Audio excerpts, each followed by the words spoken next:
궁금합니다. 네. 그러니까 이 캐릭터는 정말 내 모습이다 이런 캐릭터는 없어요. 거의 없다고 보면 되고요. 네, 뭐 감독님 계셔서 하는 얘기 아니고 페스티벌이 장배 같은 역할은 제가 앞으로도 이런 역할을 못 할 것 같고 못 만날 것 같고 저는 없다고 생각하세요. 네, 또 이상하게 저는 굉장히 애착을 가지고 재미나게 표현하려고 노력했고 그리고 지금까지 보여줬던 모습하고 너무 다른 모습이어서 재미나게 촬영했고 영화를 이제 개봉을 했는데 주변에서 정말 싫어하더라고요. 너무 안타까운 캐릭터예요. 애정이 있으면 굉장히 안타까운 캐릭터 중에 하나가 장배고 저를 닮은 캐릭터는 없어요. 참고로 하나 말씀드리면 페스티벌 개봉했을 때 무대 인사 돌잖아요. 무대 인사 이렇게 갔을 때 제가 일종의 농담으로 저는 영화 보고 나면 이제 당연히 모든 여성 관객들이 영화 보는 도중에는 신하균이라는 그 캐릭터를 장배라는 캐릭터를 굉장히 미워할 수도 있지만 보고 나갈 때는 이제 뭔가 약간 그럼에도 불구하고 연민을 하거나 뭐 좀 설득이 되거나 그러지 않을까라는 기대를 하면서 이런 농담을 던졌었어요. 무대 인사하면서 신하균 필모그래피 중에 가장 개자식 캐릭터를 맡았어요 라고 얘기를 했는데 관객들이 보고 나가면서 다 개자식이라고 하면서 나가더라고요. 뭐라고 드릴 말씀이 없네. 설명할 방법이 없네. 한 질문 2개 정도만 더 받아보겠습니다. 더 게임에서 변희봉 선생님 그 캐릭터를 어떻게 찾았는지 그게 궁금합니다. 정말 부끄럽고 제가 이제 선생님하고 같이 작업을 하면서 선생님 모습을 좀 더 이렇게 잘 제가 표현하고 또 창조적으로 만들었어야 되는데 잘 못해서 아쉬워요. 많이 아쉬운데 같이 바로 옆에 계시니까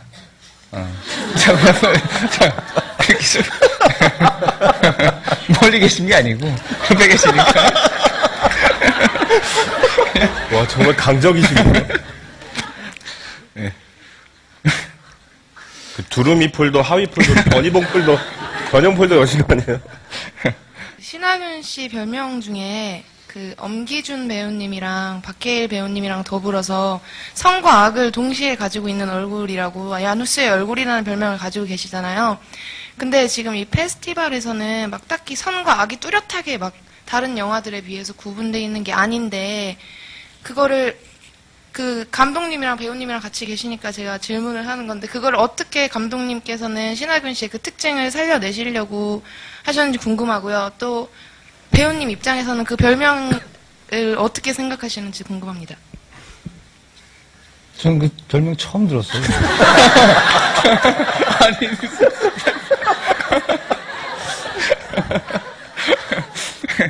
아니, 내가 볼 때 이 신하균 씨는 정치로 나가도 대성할 것 같아요. 뭐라고요? 하면서 처음 들었습니다. 근데 선과 악이 이게 좀 약간 닭살스럽고, 예. 그냥 뭐 사람이 선과 악만 있는 것도 아니고, 다양한 모습을 다 가지고 있잖아요. 예. 이제, 좀 이렇게 극단적인 모습이 보여지는 캐릭터들을 그렇게 해서, 그렇게 별명을 지으신 것 같은데, 아무튼 처음 들었습니다, 오늘. 예. 저는 장배 캐릭터를 연출하면서 하균 씨가 한 다음에 진짜 큰 걱정을 덜었었어요. 그러니까 원래 저럴 만한 배우가 저런 캐릭터를 연기한다면 다른 맥락에 다른 질감이 있었으니까 그래서 저는 신하균이라는 배우가 아무리 위약적으로 아무리 심한 것을 해도 괜찮을 것이다. 도망가지 않을 것이다. 라고 생각을 했죠. 그래서 좀 그가 망가지는 걸 별로 저도 두려워하지 않았었고 하균 씨도 그랬었고 근데 저는 약간 그 생뚱맞게도 하균 씨와 지원 씨 두 커플을 연출하면서 이 영화를 찍으면서 멜러를 굉장히 찍고 싶다라는 생각을 했어요. 영화를 만약 보셨다면 아실 텐데 중간에 그 신하균의 이제 생일 파티를 엄지원이 이렇게 조촐하게 해주는 장면이 있는데 그때 하균 씨가 되게 좋은 얼굴을 거기서 보여주거든요. 근데 그때 그 장면 연출하면서 내가 멜러적인 어떤 것을 해도 잘하겠다 내가 스스로 그리고 이 배우들하고 같이 하면 되게 좋겠다 이런 생각 그때 했었는데 실제로 보고 나서 남자분들은 일단 굉장히 공감을 많이 해주셨던 것 같고 여자분들은 비호감이긴 하지만 적어도 저런 캐릭터를 만나본 적이 있다거나 혹은 맥락은 이해간다 이 정도의 공감 영역 안에는 있었던 것 같아요. 물론 그건 하규 씨 덕분이었던 것 같고요. 그 마지막으로 여기 우리 같이 있는 우리 여러분들이 다 이제 20대 학생들이니까 그 두 분께 공이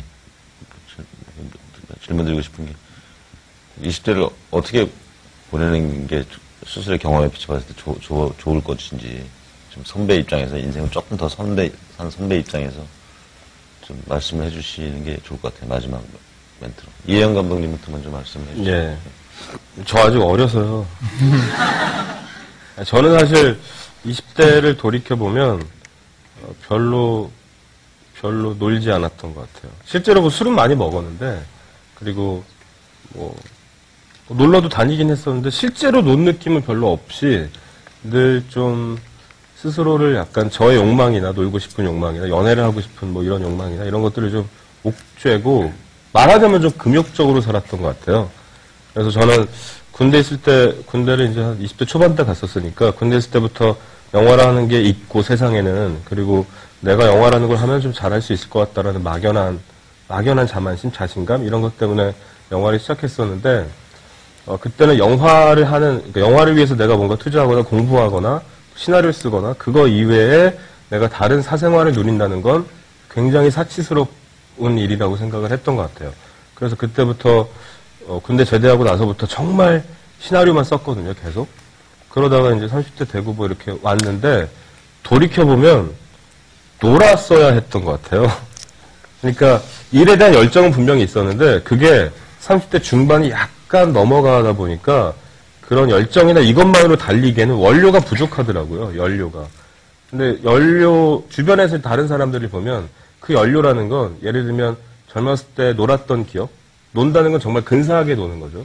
낭만에 대한 기억 이런 것들이 계속 40대, 50대까지 창작 의욕과 창작력을 뒷받침해주는 에너지원이라는 거를 그때는 몰랐었죠. 그래서 만약에 제가 사실 뭐 20대를 다시 살아보고 싶은 마음은 없는데 만약에 다시 살아야 한다면 저는 좀 금욕적이지 않고 많이 놀면서 자유롭게 여행도 다니고 뭐 하다못해 저는 유럽을 33살인가 4살 때 처음 가봤거든요.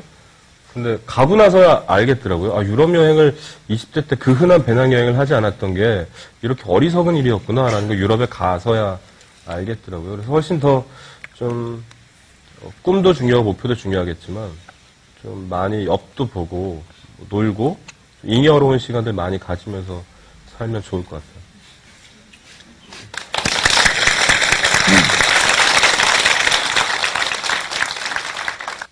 저도 거의 비슷한 생각인데요. 저 역시도 20대 초반에 군대 갔다 와서 연극 시작하고 뭐 정신없이 그냥 시간을 보냈던 것 같아요. 아까도 뭐 질문하셨지만 연기를 어떻게 준비를 해야 되는지, 무엇을 어떻게 공부를 해야 되는지 그런 뭐 방법도 없고 그런 방법을 안다면은 뭐 굉장히 시간이 흐르면 흐를수록 더 좋은 연기가 나오고 그런 과정을 통해서 그러겠지만 저는 뭐 20대 때 처음 연기를 했던 그 모습이나 지금이나 제가 생각할 때 크게 달라진 것 같지 않고 항상 새로운 작업이고 항상 새로운 작품, 새로운 사람들 만나서 처음 시작하는 항상 두렵고 어렵고 그건 마찬가지인 것 같거든요. 감독님 말씀대로 우리가 계속 이런 창의적인 작업을 해 나가기 위해서는 젊은 시절 많은 경험을 해보고 많이 보고 많이 느끼고 그러셨으면 좋겠어요. 많이 개인적인 어떤 좋은 시간들 많이 보냈으면 좋겠어요.